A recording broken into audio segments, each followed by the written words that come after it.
नमस्कार। आज भारतीय जनता पार्टी दुनिया की सबसे बड़ी पॉलिटिकल पार्टी के नाम से जानी जाती है। 18 करोड़ से ज्यादा एक्टिव मेंबर्स, एक स्ट्रॉन्ग सेंट्रल गवर्नमेंट और हर चुनाव में लगातार प्रभावशाली प्रेजेंस। लेकिन एक वक्त था जब भारतीय जनता पार्टी पूरे हिंदुस्तान में सिर्फ 2 लोकसभा सीट पर सिमट कर रह गई थी। एक ऐसा वक्त भी था जब इस पार्टी को फ्रिंज कहा जाता था और इस पार्टी का पॉलिटिकल फ्यूचर ऑलमोस्ट इररिलेवेंट माना जाता था। तो फिर ऐसा क्या हुआ कि इस पार्टी ने ऐसा कमबैक किया कि ये पूरे देश के लिए डोमिनेंट फोर्स बनकर रह गई। ये कहानी सिर्फ एक पार्टी के राइज की नहीं है, बल्कि एक ऐसे पॉलिटिकल शिफ्ट की है जो देश की सामाजिक और राजनीतिक धारा को प्रभावित करता है। इमरजेंसी के दिनों से लेकर राम जन्मभूमि मूवमेंट तक, कोलिशन पॉलिटिक्स से लेकर सिंगल पार्टी मेजॉरिटी तक और ग्रास रूट एक्टिविज्म से लेकर डिजिटल कैंपेन्स तक, बीजेपी का सफर एक केस स्टडी रहा है जो कि मॉडर्न इंडियन पॉलिटिक्स को दर्शाता है। ये उन लोगों की भी कहानी है जो अलग अलग सोच, संघर्ष और सपने लेकर इस मूवमेंट का हिस्सा बने थे। तो सवाल यह है दोस्तों कि क्या बीजेपी का उदय सिर्फ एक पॉलिटिकल स्ट्रेटेजी का नतीजा था या फिर हमारे देश के मूड में एक बहुत बड़ा पॉलिटिकल बदलाव? क्या ये एक आइडियोलॉजी का सफर था या फिर लोगों के बदलते एक्सपेक्टेशंस का? आज के इस वीडियो में हम एक्सप्लोर करेंगे बीजेपी के एवोल्यूशन की वो कहानी जो वेरीफाइड फैक्ट्स, ओरिजिनल डेट्स और बिना किसी बायस के है, जहाँ सिर्फ पॉलिटिक्स नहीं बल्कि देश की नई सोच का भी पता चलता है। After 5 weeks of voting in India, a decisive victory for the opposition party. This is what's news on WS Day Live. I'm Joanne Poe. Indian Prime Minister Narendra Modi has won the 2019 general election, claiming an absolute majority for his party in the lower house of parliament. दोस्तों, Bharatiya Janata party का सफर एक छोटी सी ideological movement से शुरू हुआ था जिसका मकसद था कल्चरल नेशनलिज्म और एक स्ट्रॉन्ग भारतीय आइडेंटिटी का विकास। 1951 में श्याम प्रसाद मुखर्जी ने भारतीय जनसंघ की स्थापना की थी, जो राष्ट्रीय स्वयंसेवक संघ यानी आरएसएस के आइडियोलॉजिकल फ्रेमवर्क पर बेस्ड थी। जनसंघ का मेन फोकस था भारतीय संस्कृति, राष्ट्रवाद और हिंदू आइडेंटिटी को पॉलिटिकल प्लेटफॉर्म पर लाना।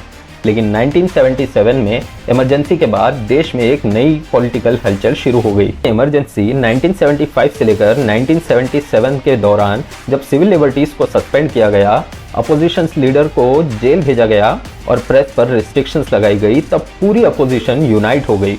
भारतीय जनसंघ ने भी इस ऑथोरिटेरियन रूल के खिलाफ आवाज उठाई।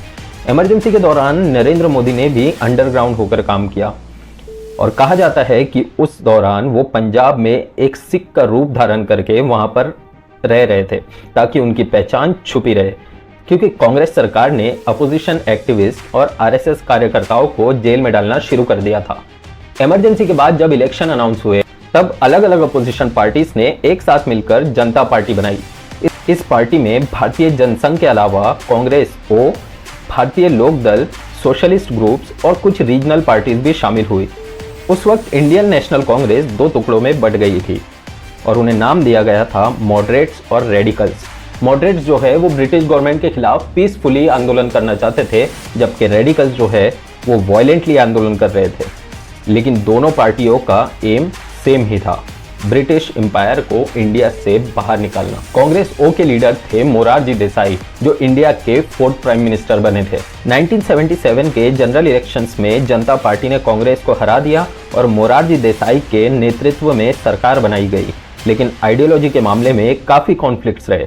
भारतीय जनसंघ के कई लीडर्स आरएसएस से जुड़े हुए थे, जो जनता पार्टी के कुछ सेक्युलर माइंडेड नेताओं को पसंद नहीं आया। आरएसएस के संबंध और आइडियोलॉजिकल लॉयल्टीज को लेकर पार्टी के अंदर ही टेंशन बढ़ने लगी।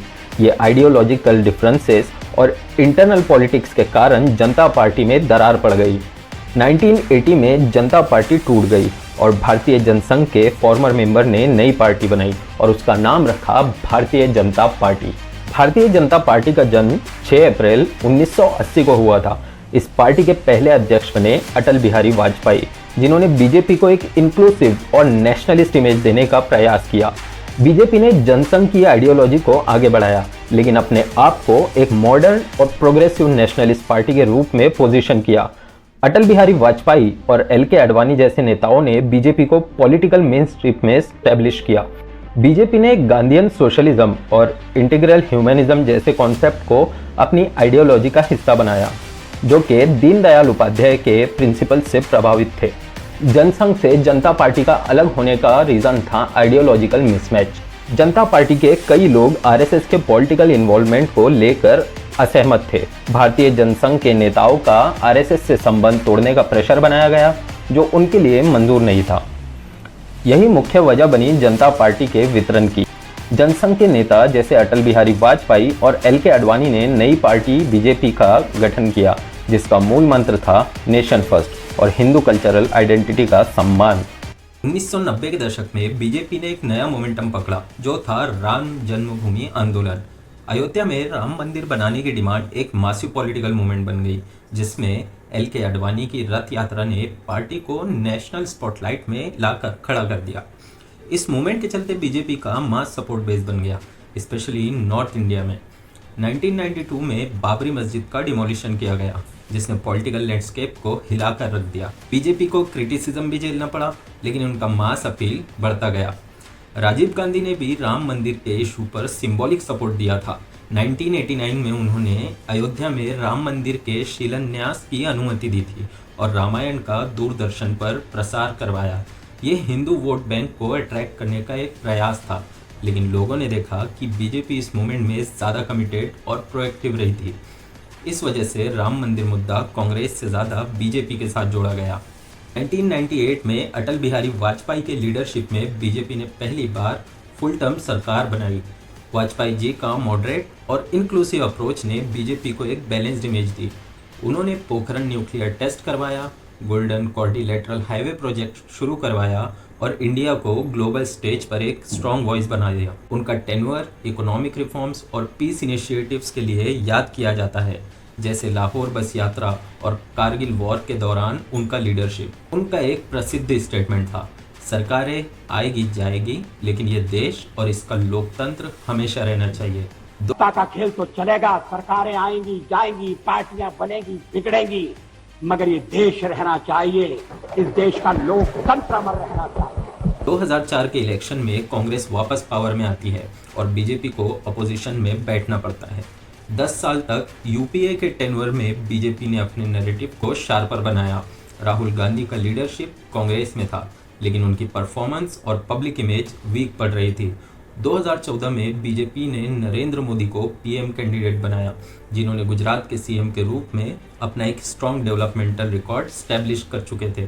गुजरात में उनका काम infrastructure development, business friendly policies और इफेक्टिव गवर्नेंस ने उन्हें एक डिसिसिव लीडर के रूप में स्टैब्लिश किया। 2014 के इलेक्शंस बीजेपी के लिए हिस्टोरिक थे। मोदी नाम की लहर पूरे देश में छा गई। अच्छे दिन आएंगे और सबका साथ और सबका विकास जैसे स्लोगन्स ने लोगों का दिल जीत लिया। Corruption free governance, economic reforms और नेशनल सिक्योरिटी पर फोकस के साथ साथ बीजेपी ने एक एब्सोल्यूट मेजोरिटी हासिल की। बीजेपी ने लोकसभा में 282 सीटें जीती, जो कि 1984 के बाद पहली बार एक सिंगल पार्टी मेजोरिटी थी। मोदी का सफर चाय वाला से लेकर पीएम बनने तक एक इमोशनल और इंस्पिरेशनल कहानी बन गया। लोगों ने उन्हें एक आम आदमी के रूप में देखा, जो उनकी समस्याओं को समझता है। 2016 में डिमोनेटाइजेशन एक बहुत बड़ा मूव था, जिसमें 500 और 1000 के नोट्स को रातों रात बंद कर दिया गया। इसका मकसद था ब्लैक मनी, काउंटरफिटेड करेंसी और करप्शन पर निगरानी। हालांकि इससे शॉर्ट टर्म इकोनॉमिक डिसरप्शन हुआ, लेकिन बीजेपी ने इसे एक डिसिसिव एंटी करप्शन स्टेप के रूप में प्रोजेक्ट किया था, जिसे पब्लिक काफ़ी हद तक अप्रिशिएट कर रही थी। लेकिन इसी चीज़ में कई सारे निगेटिव एस्पेक्ट्स भी थे, जैसे हज़ारों लोगों को बैंक के बाहर घंटों तक लंबी लाइन लगाकर अपने चेंज करवाने के लिए खड़ा होना पड़ता था। लोगों ने इसका अपोज भी किया, लेकिन मेजॉरिटी मोदी गवर्नमेंट के साथ थी। 2019 में बीजेपी और भी बड़े मैंडेट के साथ वापस आई। बालाकोट एयर स्ट्राइक्स, आर्टिकल 370 हटाना और स्ट्रॉन्ग लीडरशिप इमेज ने उन्हें एक बार फिर ओवरवेलमिंग सपोर्ट दिलाया। बीजेपी ने 303 सीटें जीती, जो मोदी जी के लीडरशिप पर जनता के भरोसे का प्रमाण थी। लेकिन 2019 के बाद बीजेपी को कई चैलेंजेस भी झेलने पड़े। CAA और NRC जैसे लॉस पर नेशन वाइड प्रोटेस्ट हुए। शाहीन बाग प्रोटेस्ट एक सिंबल बन गया डिसेंट्स का। फार्मर प्रोटेस्ट भी एक मेजर मूवमेंट रहा, जिसमें दिल्ली बॉर्डर पर लोग महीनों तक बैठे रहे। और इसी दौरान राहुल गांधी और कांग्रेस ने बीजेपी को अपोज करने की पूरी कोशिश की, लेकिन उनका नैरेटिव लोगों तक शायद इफेक्टिवली नहीं पहुंच पाया। बीजेपी ने अपना प्रोपेगेंडा और कम्युनिकेशन मशीनरी काफ़ी स्ट्रॉन्ग बनाई रखी थी, जो कि सोशल मीडिया और ग्राउंड लेवल आउटरीच के ज़रिए पॉसिबल हुआ। एक और इम्पोर्टेंट डेवलपमेंट था बीजेपी का दिल्ली जैसे ट्रेडिशनली आम आदमी पार्टी डोमिनेटेड रीजन में भी अपना प्रेजेंस बनाना। हालांकि आम आदमी पार्टी ने 2020 में दिल्ली जीता, बीजेपी ने वहाँ भी अपने वोट शेयर को काफ़ी बढ़ाया। वेस्ट बंगाल, उड़ीसा और तेलंगाना जैसे स्टेट्स में भी बीजेपी एग्रेसिवली एक्सपांड कर रही है। लेकिन सिर्फ पॉलिटिकल एक्सपांशन तक की ही बात नहीं रुकती। बीजेपी के टेन्योर में इंफ्रास्ट्रक्चर डेवलपमेंट एक लैंडमार्क अचीवमेंट रहा है। भारतमाला और सागरमाला जैसे मेगा प्रोजेक्ट्स ने रोड और पोर्ट्स को इंटरनेशनल स्टैंडर्ड पर ले जाने का काम किया। एक्सप्रेसवेज जैसे पूर्वांचल एक्सप्रेसवे, दिल्ली मुंबई एक्सप्रेसवे और हाईवे कनेक्टिविटी प्रोजेक्ट्स ने भारत को फिजिकली कनेक्ट करवा दिया। स्पेस सेक्टर में भी बीजेपी सरकार के अंडर इसरो ने कई माइलस्टोन्स अचीव किए। चंद्रयान 2 और चंद्रयान 3 मिशंस ने दुनिया भर में इंडिया का स्पेस प्रोग्रेस स्टैब्लिश किया। आदित्य L1 मिशन और गगनयान मिशन भारत के फ्यूचरिस्टिक विजन का पार्ट है। स्टार्टअप्स का बूम भी इसी दौरान देखने को मिला है। 2016 के बाद से स्टार्टअप इंडिया इनिशिएटिव ने नए एंटरप्रेन्योर्स को इनकरेज किया। आज भारत में यूनिकॉर्न्स की संख्या 100 से ज़्यादा है। फिनटेक, एडटेक, हेल्थ टेक और ऐसी कई सारी इंडस्ट्रीज़ में भारत ने ग्लोबल इनोवेशन का सेंटर बनने की तरफ एक कदम बढ़ाया है।